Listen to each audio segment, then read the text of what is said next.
வணக்கம். என் பேர் வேதையன். இன்றைக்கி என்னென்னு பார்த்தீங்கன்னா, குழித்தட்டு முறையில் விதை போடுறத பற்றி சொல்ல போகிறோம். இது எங்களோட பண்ணையோட பேர் வந்து வீரத்தமிழ் இயற்கை இடுபொருள் மையம். இந்த பண்ணையில் பார்த்தீங்கன்னா நிறையா செடிகள் நாங்கள் போட்டு கொடுக்குறோம். அதில் குறிப்பாக கத்திரி, மிளகாய், தக்காளி, அதாவது செண்டுப்பூ செடி. அதிகமாக நாங்கள் செண்டுப்பூ செடி தான் அதிகமாக போட்டு கொடுக்குறோம். ஏன்னா இதான் நிறையா மார்க்கெட்டில் நல்லா விலை போகுது. இப்போ நிலம் பார்த்திங்கன்னா கிலோ வந்து ரூ. 100 ரூ. 120 விற்பனை ஆகுது. இது குறிப்பாக நம்ம தமிழ்நாடை பொறுத்த வரைக்கும் எல்லாமே ஓசூல்லேருந்து தான் அந்த செடி அங்கேருந்து வரும். செடி போட்டு அங்கேருந்து அனுப்பிவிடுவாங்க. அதுக்கு பிறகு நானாக இதை போய் கற்றுக்கிட்டு இப்போ நான் நாகை மாவட்டத்தில் 4 கிராமத்தில் தான் அந்த பண்ணை இருக்குது, இடுபொருள் மையம். இதில் தான் நாங்கள் இந்த போட்டு கொடுத்துட்டு வரோங்க. இன்றைக்கி குறிப்பாக பார்த்திங்கன்னா மிளகாயும் செண்டுப்பூ செடி, அதாவது மேரிகோல்டு, சுப்ரியர் எல்லோ பொறுத்த வரைக்கும் மழை காலங்களுக்கும் ஏற்றது, வெயில் காலங்களுக்கும் ஏற்றது, 2 சீசனுக்கும் ஏற்றதுங்கிறதுனால இந்த ரகத்தை நாங்கள் தேர்வு பண்ணியிருக்கோங்க. அடுத்தது செடி வந்து நடுத்தரமாக உயரமும் இருக்காது, கட்டையும் இருக்காது. அதனால் இந்த செடி எல்லோருமே போடலாம். அதுக்காக தான் இந்த சுப்ரியர் எல்லோ தேர்வு பண்ணியிருக்காங்க. அதுக்கு அடுத்தது மிளகாய் பார்த்திங்கன்னா பங்காரம், பிரியங்கா, இது 2 போடுறது. அந்த ரகத்தில் பார்த்திங்கன்னா பங்காரம் பொறுத்த வரைக்கும் காய்ப்பு நல்லா இருக்கும். அடுத்தது நோய் பிரச்சனை அதிகம் இருக்காது. அப்புறம் பார்த்திங்கன்னா அந்த செடியோட வளர்ச்சி ஒரு உயரமும் இல்லாமல் ஒரு தோராயமாக நல்லாயிருக்கும். அதுதான் அதோட இது. இப்போ வந்து நம்ம வந்து மேரிகோல்டு, சுப்ரியர் எல்லோ அந்த ரகம் தான் இப்போ போட்டுட்ருக்காங்க. இது என் பையன் வீரத்தமிழ் பேர், இது தம்பி பையன் விஸ்வா. ஏன்னா அவங்களால தான் இதை வந்து வேற போட முடியும். ஏன்னா அவ்வளோ சீக்கிரத்தில் பார்த்திங்கன்னா ஒரு 10 நிமிடத்தில் கிட்டத்தட்ட 20 தட்டு அவங்க போட்டுருவாங்க. ஆனால் என்னால் பார்த்திங்கன்னா 2 தட்டோட போட முடியாது. அதனால தான் அவங்க பயிற்சி எடுத்துருக்காங்க. என்னை விட பார்த்திங்கன்னா என் பையன் ஒரு 50-60% என்னோடய வேலையை அவன் பார்த்துருவான். அதனால தான் நாங்கள் வந்து இன்றைக்கி ஒரு பொருளாதார ரீதியாக நல்ல ஒரு முன்னேற்றத்தில் இருக்க முடியுது. அதான் நான் சொல்லணும். ஏன் இதை சொல்ல வரேன்னா, குறிப்பாக நம்ம எல்லாருமே குடும்பத்தில் உள்ள அனைத்து பேருமே உழைப்பில் எல்லோரும் அதில் கலந்துக்கிட்டோம்னா, அவங்க முக்கியத்துவம் எடுத்துட்டோம்னா நிச்சயமாக வாழ்க்கையில் ஜெயிக்கலாங்கிறது தான் இதோட நோக்கம். அந்த வரிசையில் நாங்கள் இதை எங்கள் குடும்பத்தில் அத்தனை பேருமே வேலை செய்வாங்க.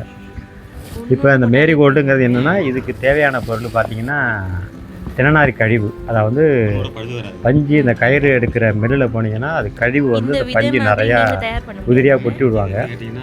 இந்த பஞ்சு தான் நான் வாங்கிட்டு வந்து அதை வந்து உரமாக மாற்றி இந்த குழித்தட்டு முறையில் விதை போடுறதுக்கு நான் பயன்படுத்துறது. ஏன்னா இந்த பஞ்சு எதனால் பயன்படுத்துகிறோம்னா, இதில் வந்து ஈரப்பதம் பார்த்திங்கன்னா ரொம்ப நாளைக்கு இருக்கும், சீக்கிரம் காஞ்சி விடாது. நீங்கள் தண்ணி தெளிக்கிறனால அந்த ஈரப்பதத்தை வச்சு அது வளர்ந்து வரதுக்காக இந்த தென்னார் பஞ்சை பயன்படுத்துறது. இந்த தென்னார் பஞ்சை கிட்டத்தட்ட 4 மாதம் நீங்கள் வந்து எடுத்துகிட்டு வந்து மக்க வைக்கணும். மக்கின பிறகு மக்க வைக்கணும். நீங்கள் ஒவ்வொரு 10 நாள்லையும் தண்ணியை தெளித்து திரும்ப அதை கிளறி தார்பாய் போட்டு மூடி வச்சிட்டிங்கனால அது மக்கி வந்துடும். அதுக்கு பிறகு அதனோட மண்புழு உரம். இப்போ பார்த்தீங்கன்னா ஒரு 50 கிலோ பஞ்சு இருக்குன்னா ஒரு 10 கிலோ மண்புழு உரம், கடல புண்ணாக்கு 1/2 கிலோ ஊற வச்சு அந்த தண்ணியெல்லாம் கலந்து இதோட வாங்கிடுது. அப்புறம் பார்த்திங்கன்னா அந்த வேளாண்மைத்துறையில் பார்த்திங்கன்னா நிறையா சூடோமோனாஸ், டைகர் வெரைட்டி அதெல்லாம் சும்மையாக கொடுப்பாங்க. ஏதாவது விதை வாங்க போனீங்கன்னா சும்மா கொடுப்பாங்க.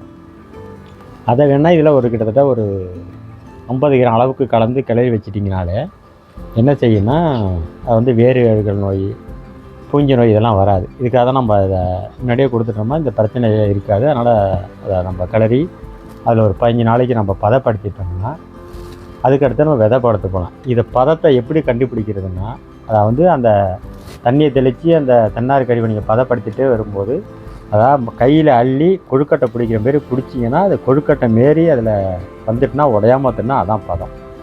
ஏன்னா அந்த பதம் வந்தால் மட்டும்தான் நீங்கள் அந்த உரத்தை போட்டு விதை போட்டு திரும்ப உரத்தை போட்டு வச்சு 3 நாளைக்கு வைக்கணும். தண்ணி தெளிக்கக்கூடாது. 3ஆவது நாள் அந்த விரை வெடித்து வந்தோடனே நீங்கள் அந்த தட்டை பிரித்து வெயிலில் கொண்டு அடிக்கிட்டு, இல்லை பூவாளியோ இல்லை கையாலையோ அந்த தண்ணியை தெளிச்சிக்கிட்டு இருக்கணும்.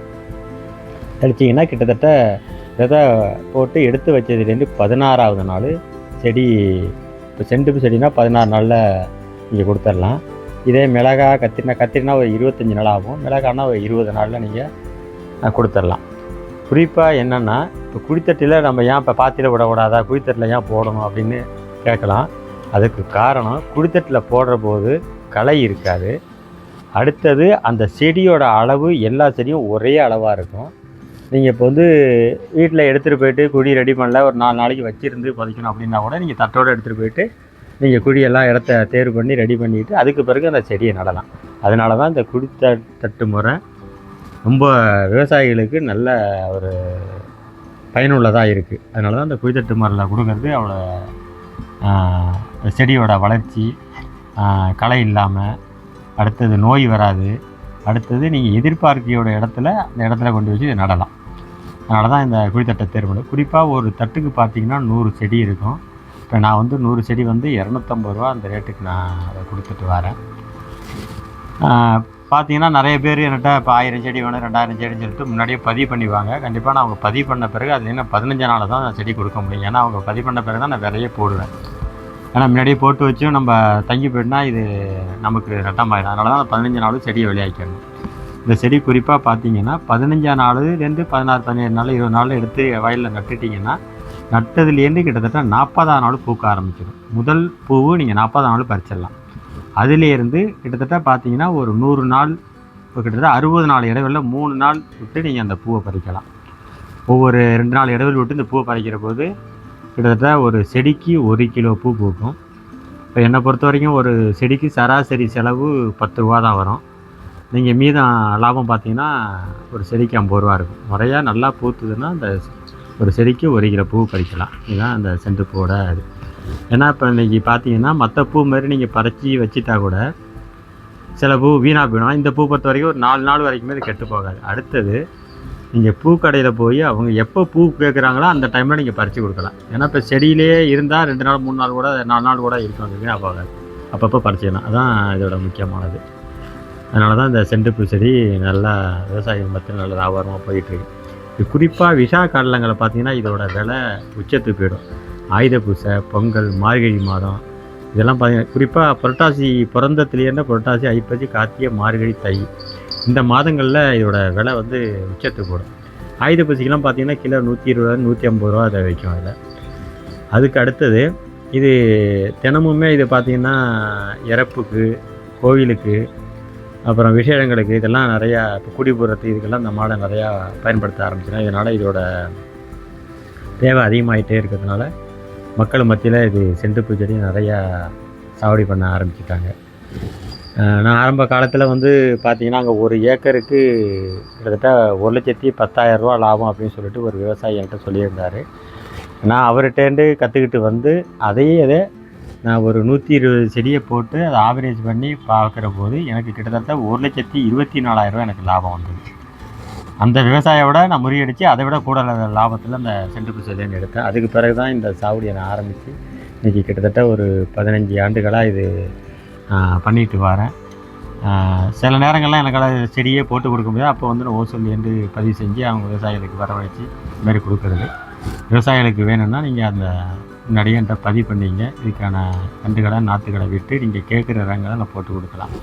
அதுக்கடுத்து பார்த்திங்கன்னா மிளகாய் செடி இதுமாரி தான். அதுமாரி ஒவ்வொரு இதுலேயும் அந்த உரத்தை போட்டுட்டு அதுக்கடுத்து ஒவ்வொரு 10 தட்டு நாங்கள் லேயர் லேயராக அடிக்கிறோங்க. 10 தட்டு முடிஞ்ச உடனே அதை அப்படியே அமுக்கி பாடம் பண்ணி எடுத்துட்டிங்கன்னா இந்த சாயலுக்கு இது வந்துடும். தட்டு பார்த்திங்கன்னா இதுமாரி குழி குழியாக வந்துடும். இதில் ஒருலேருந்து ஒவ்வொரு விதையாக ஒரு குழிக்கு ஒரு விதை தான் போடணும்.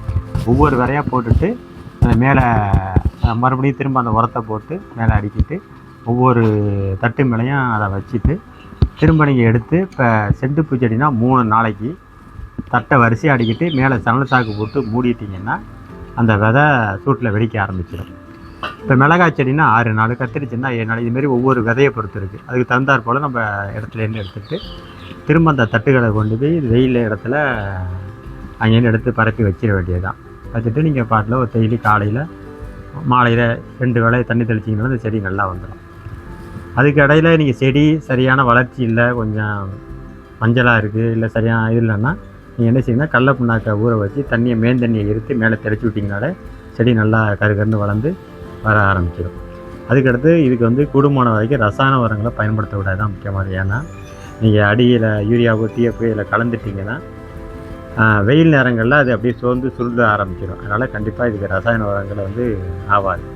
அப்படி நீங்கள் கலக்கண்டு சேர்க்கணும் ஆசைப்பட்டால் ரேஸாக சேர்க்கணும். அதுவே வந்து செடிகளை பாதிக்கும். அதனால் கூடுமான வரைக்கும் இயற்கை வழியில் பண்ணுறது ரொம்ப நல்லது. செடிகளை நீங்கள் எடுத்துகிட்டு போயிட்டு 2-3 நாள் கூட வச்சிருக்கலாம்.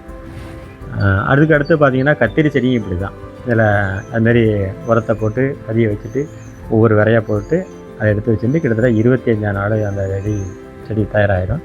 அதுக்கு தகுந்த மாதிரி நீங்கள் தட்டை கொடுத்துடலாம். இப்போ நான் பார்த்தீங்கன்னா செண்டுப்பு செடினா ஒரு தட்டு 250 ரூபா, மிளகாய் செடினா 110 ரூபா, கத்திரி 110 ரூபா, தக்காளி 120 ரூபா அப்படின்ற இதில் நான் கொடுத்துட்டு வரேன். இப்போ நான் தேர்வு பண்ணுறதுலாம் நல்ல ரகங்களை தான் வருஷம் அப்படி தேர்வு பண்ணி நான் கொடுக்குறது. இப்போ தக்காளி பார்த்திங்கன்னா PKM 1 அந்த ரகங்களை தேர்வு. ஏன்னா அது வெயில் காலங்கள்லேயும் நல்லா காய்க்கக்கூடிய தரம் உள்ளது. அதுக்கு அடுத்தது வெயிலை தாங்கக்கூடியது. தக்காளி பொறுத்த வரைக்கும் குளிர்ச்சியான இதெல்லாம் வரும்பாங்க. ஆனால் இருந்தாலும் இந்த வெயில் காலங்களில் ஏற்ற ரகங்களை தேர்வு பண்ணி கொடுக்கும்போது எல்லா மாதங்கள்லேயும் அதை பறிக்கிறதுக்கான ஒரு வாய்ப்பு வந்து. அது மாதிரி தான் மிளகாய் பார்த்திங்கன்னா இப்போ பச்சை மிளகாய்க்கும் சரி பட மிளகாய்க்கும் அதுக்கு ஏற்றாற் போல் அதுக்கு ரகங்களை தேர்வு பண்ணி நம்ம போட்டுக்கிறது. நீங்கள் பாத்திர உரத்துக்கும் குழித்தட்டை உரத்துக்கும் நிறைய வித்தியாசம் கண்டிப்பாக இருக்குது. ஏன்னா இதோட காய்ப்புத்தன்மை வேறு மாதிரி இருக்கும். இந்த உரங்களை பார்த்தீங்கன்னா நீங்கள் கொடுக்கக்கூடிய உரம் அந்த குழித்தட்டில் அதிலே இருந்து அந்த செடி புல் உரத்தையும் அதை எடுத்துக்கும். இதே பாத்தியில் விட்டிங்கன்னா அந்த உரம் அதை எடுத்துக்க முடியாது. அது பட்டாக்குறை தான் ஏற்படுறது. செடி மங்களாக நொங்கி சரியான வளர்ச்சி இல்லாமல் நீங்கள் அதில் 2 பொறிக்கு தான் எடுக்கிறது. இந்த குழித்தட்டில் விடுற போது கண்டிப்பாக அந்த 100 செடியும் ஒரே அளவாக இருக்கும். 100 செடியும் அந்த ஏற்ற இடத்துல வந்து தேர்வு பண்ணி நீங்கள் பறிச்சிட்டிங்கன்னா கண்டிப்பாக அதே 40 நாள் காய் பறிக்கலாம். முதல் காய் கிடைக்கிறதுக்கான ஒரு வாய்ப்பு இந்த குழித்தட்டில் போட்டால் மட்டும்தான் இதை பயன்படுத்த முடியும். என்கிட்ட இதுமாரி எல்லா விதைகளும் போட்டு குழித்தட்டு மருந்து நான் கொடுத்து வரேன். உங்களுக்கு தேவைன்னா நான் கொடுக்க போகிற தொலைபேசி எண்ணில் தொடர்பு கொள்ளுங்க. கண்டிப்பாக எல்லா செடிகளும் முன்பதிவு அடிப்படையில் தான் நான் கொடுக்குறது. அதனால் உங்களுக்கு எந்த ரகங்கள் தேவையோ அந்த ரகங்களை முன்னாடி பதிவு பண்ணிவிட்டு அதுலேருந்து 15ஆம் நாள், இப்போ செண்டுச்சுன்னா 15ஆம் நாள், மிளகாய்னா 20ஆம் நாள், கத்திரினா 25ஆம் நாள், தக்காளி 25 நாள் அப்படி அந்த அடிப்படையில் நான் கொடுத்துட்டு வரோம். தேவைன்னா எனக்கு தொடர்பு கொள்ளுங்கள். என்னோடய தொலைபேசி எண் 96 55 68 11 55. இந்த தொடர்பை என்னை தொடர்பு கொள்ளுங்கள். நீங்கள் செடி வாங்கிக்கலாம். நன்றி, வணக்கம்.